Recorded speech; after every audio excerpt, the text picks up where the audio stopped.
Hello guys, नमस्कार। Welcome to the key of successful trading channel. Basically एक series थी जो हम चला रहे थे और उसका ये सेकंड पार्ट है इंट्रोडक्शन का। तो स्टार्ट करते हैं बेसिकली इस पार्ट को। और जिसने भी हमारे फर्स्ट पार्ट को नहीं देखा तो डिस्क्रिप्शन में मैं लिंक दे दूँगा, तो आप उस फर्स्ट का पार्ट को ये पार्ट देखने से पहले उसे देखिए, तभी आपकी क्लियरिटी थोड़ी ज़्यादा होगी। तो आज का हमारा जो इंट्रोडक्शन में टॉपिक है वो है रेगुलेटर्स। रेगुलेटर्स क्या होते हैं शेयर मार्केट के अंदर, इनका क्या रोल होता है वो चीज़ हम जानेंगे। रेगुलेटर के बारे में जानने से पहले हम जानेंगे कि स्टॉक मार्केट में पार्टिसिपेंट्स कितने टाइप्स के होते हैं, ठीक है। और पार्टिसिपेंट बेसिकली क्या होता है, जो लोग किसी भी चीज़ में भाग यानी कि उसको उसके अंदर मतलब सम्मिलित हो रहे हैं, ठीक है। तो स्टॉक मार्केट में क्या होता है, बाय और सेल किया जाता है स्टॉक्स, इक्विटी, फ्यूचर ऑप्शंस का। तो इनको किन कौन कौन से लोग करते हैं उनके बारे में हम जानेंगे। नंबर ए पॉइंट है अपना domestic retail participants. Domestic retail participants क्या होते हैं, बेसिकली हम और आप जैसे लोग होते हैं जो कि डोमेस्टिक यानी कि जैसे इंडिया में है तो इंडिया के लोग डोमेस्टिक रिटेल पार्टिसिपेंट्स कहलाएंगे, यानी कि जैसे आप और मैं, ठीक है। और फिर सेकंड पॉइंट है हमारा एनआरआईज। एनआरआईज कौन कौन होते हैं, क्या होता है कि basically they are people of India. ये इंडिया ओरिजिन के ही होते हैं बट ये क्या होते हैं, बाहर रहते हैं, तो वो कहलाते हैं एनआरआईज, ठीक है। वो भी हमारे पार्टिसिपेंट में काउंट होते हैं। और सी पॉइंट है डोमेस्टिक इंस्टीट्यूशंस, ठीक है, जैसे कि एलआईसी जैसी कंपनियां। ये क्या है, डोमेस्टिक इंस्टीट्यूशन है, यानी कि यहाँ के भारत की कंपनियां हैं ये, ठीक है। और भारत में रह के क्या कर रही हैं, बाय और सेल कर रही है इंडियन स्टॉक एक्सचेंज में, ठीक है। और डी पॉइंट है AMC. AMC means asset management कंपनियां, जैसे कि mutual fund company such as SBI mutual, HDFC, AMC. ये कंपनी भी क्या होती हैं, पार्टिसिपेंट्स में ही काउंट की जाती हैं। और सबसे इम्पोर्टेंट नंबर 5 पॉइंट है हमारा एफआईज। एफआईज भी बहुत इंपॉर्टेंट रोल निभाते हैं बाइंग और सेलिंग में। ये basically non Indian corporate entities होती हैं, ये अराउंड फॉरेन में रहती हैं, जैसे कि फॉरेन में इनका बिजनेस सेटअप होता है, बट ये इन्वेस्टमेंट क्या करती हैं, इंडियन में इकोनॉमी में करती हैं बेसिकली, ठीक है। तो ये कहलाती हैं एफआईआई, फॉरेन इंस्टीट्यूशनल, ठीक है। जैसे डीआईस होती हैं, एक एफआईस होती हैं, फॉरेन इन्वेस्टर इंस्टीट्यूशंस, ठीक है। अब हम अपने टॉपिक पे आते हैं, ठीक है। जैसे कि हमने बात की रेगुलेटर्स। रेगुलेटर्स कौन होते हैं, बेसिकली बात करूँ रेगुलेटर्स की, जो मार्केट के नियम और कायदे बनाते हैं वो बेसिकली कहलाते हैं रेगुलेटर्स, ठीक है।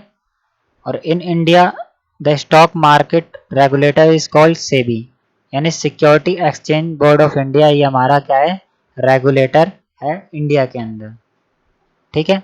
ये सारे नियम कायदे बनाता है, उसके बारे में हम आगे पढ़ेंगे क्या इसके ऑब्जेक्टिव्स हैं, ठीक है। तो जो बेसिक ऑब्जेक्टिव्स है कि प्रमोट करता है डेवलपमेंट्स ऑफ स्टॉक एक्सचेंज की। दूसरा क्या है, promote the interest of retail investor की जो प्रोटेक्शन करता है उसको भी प्रमोट करता है। Regulate the activity of market participant and financial intermediates, ठीक है। ये क्या करता है, रेगुलेट करता है मार्केट की एक्टिविटी को, और पार्टिसिपेंट जैसे कि जो भी इसमें होते हैं उनको रेगुलेट करता है, और फाइनेंशियल इंटरमीडिएट्स, ठीक है। कुछ अलग रेगुलेटर्स हैं जैसे कि क्रेडिट रेटिंग एजेंसी, क्रिसिल, इकरा, केयर। और डिपॉजिटरीज जैसे कि सीडीएसएल और एनएसडीएल, ठीक है। अब आगे हम बात करते हैं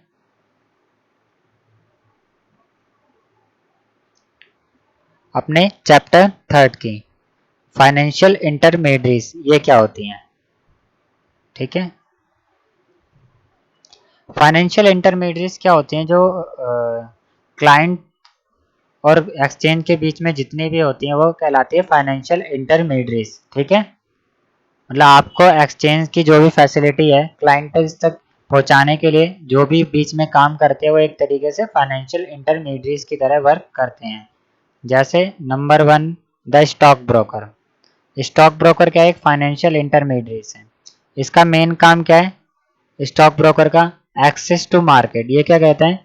ये एक्सेस प्रोवाइड करता है मार्केट की, मार्जिन प्रोवाइड करता है, सपोर्ट प्रोवाइड करता है, इशू कॉन्ट्रैक्ट नोट भी आपको मेल पे भेजता है, फंड ट्रांसफर की फैसिलिटी देता है, और क्या है बैक ऑफिस की भी फैसिलिटी देता है। अब बैक ऑफिस क्या होता है? बेसिकली जहाँ से आप अपनी प्रॉफिट लॉस की स्टेटमेंट, टैक्स की स्टेटमेंट यहाँ से लॉगिन करके आप निकाल सकते हैं बेसिकली, ठीक है। और क्या करता है? ब्रोकरेज चार्जेस करता है, जो कि इसका बहुत इंपॉर्टेंट काम है गई बेसिकली, ठीक है। अब सेकंड जो हमारी फाइनेंशियल इंटरमीडिएट्स है उसके अंदर आते हैं डिपॉजिटरी एंड डिपॉजिटरी पार्टिसिपेंट्स, ठीक है।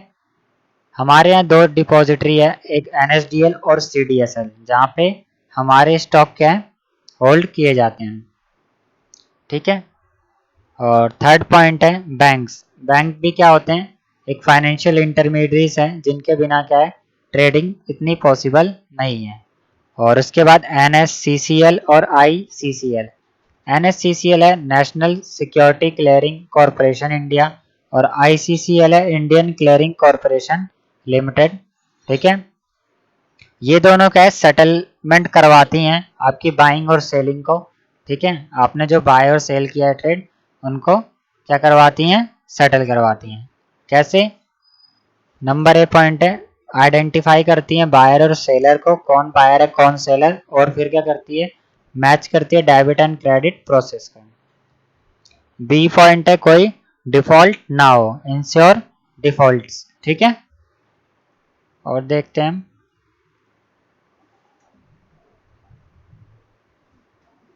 और नेक्स्ट चैप्टर हमारा IPO का है, ठीक है। और इसको हम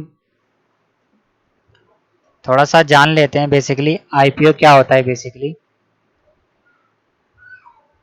IPO इनिशियल पब्लिक ऑफरिंग, ठीक है।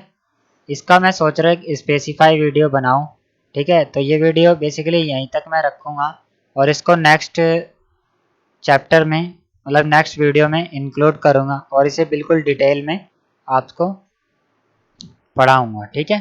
तो वीडियो यहीं तक है और बेसिकली अगर आपको ये नॉलेज अच्छी लगी है तो चैनल को ज़रूर से ज़रूर सब्सक्राइब करना अगर आप फर्स्ट टाइम आए हैं, और अगर वीडियो पसंद आई है तो वीडियो को भी ज़रूर से ज़रूर लाइक करें।